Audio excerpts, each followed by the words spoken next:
Vice principal doctor Ramesh ಅವರಿಗೆ, KDSM ವಿಭಾಗದ doctor ಸುವರ್ಣಣ್ಣ ಅವರಿಗೆ, ಮತ್ತು ಇಲ್ಲಿ ನೆರೆದಿಕ್ಕ ಡಾಕ್ಟರ್ ಗೋವಿಂದರಾಜ್ ಅವರಿಗೆ, ಆಮೇಲೆ ಇಲ್ಲಿ ನೆರೆದಿಕ್ಕಂಥ ಎಲ್ಲ ಗಣ್ಯರಿಗೆ ಆತ್ಮೀಯ ವಂದನೆಗಳನ್ನು ತಿಳಿಸುತ್ತಾ, ಈ ಸಂದರ್ಭದಲ್ಲಿ ಸ್ತನಪಾನ ಸಂದರ್ಭದಲ್ಲಿ ಎರಡು ಮಾತುಗಳನ್ನು ಆಡೋದಕ್ಕೆ ನನಗೆ ಅವಕಾಶ ಮಾಡಿಕೊಟ್ಟಿದ್ದಕ್ಕೆ ಧನ್ಯವಾದಗಳು. ಈ ಪ್ರಯೋಜನಗಳನ್ನ, ಮುಖ್ಯ ಪ್ರಯೋಜನ ತಿಳಿಸಕ್ಕೆ ಪ್ರಯತ್ನ ಪಡ್ತೀನಿ.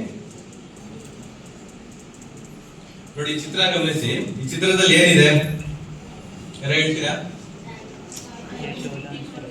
ಬರೀ ತಾಯಿ ಯಾರು? ಯಶೋಧ ಮಾತೆ ಕೃಷ್ಣಗೆ ಹಾಲು ಕುಡಿಸ್ತಾಳೆ, ಆಯ್ತಾ? ಓಕೆ, ಇದು ಏನು ಸಂದೇಶ ಕೊಡುತ್ತೆ ನೋಡಿ. ಯಶೋಧ ನಂದಗೋಪರ ಮನೆಯಲ್ಲಿ ಬೇಕಾದಷ್ಟು ಹಸುಗಳು ತುಂಬಾ ಇತ್ತು. ಆದ್ರೂ ಕೃಷ್ಣ ಏನ್ ಕೊಡ್ದ? ತಾಯಿ ಹಾಲು ಕೊಡ್ದ. ಅದೇ ಇದು ಹಸುವಿನ ಹಾಲು ಕುಡಿಲಿಲ್ಲ ಅವನು. ಯಶೋದೆ ತಾಯಿ ಹಾಲೇ ಕುಡಿಸಿ. ಇದರಿಂದ ಏನ್ ಸಂದೇಶ ನಮಗೆ?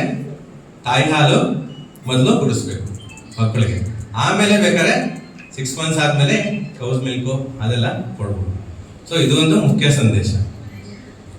ನೋಡಿ, ಇನ್ನೊಂದು ಪಕ್ಕದಲ್ಲಿ ಇನ್ನೊಂದು ಚಿತ್ರ ಇದೆ. ಇನ್ನೊಂದು ಚಿತ್ರದಲ್ಲಿ ಏನಿದೆ?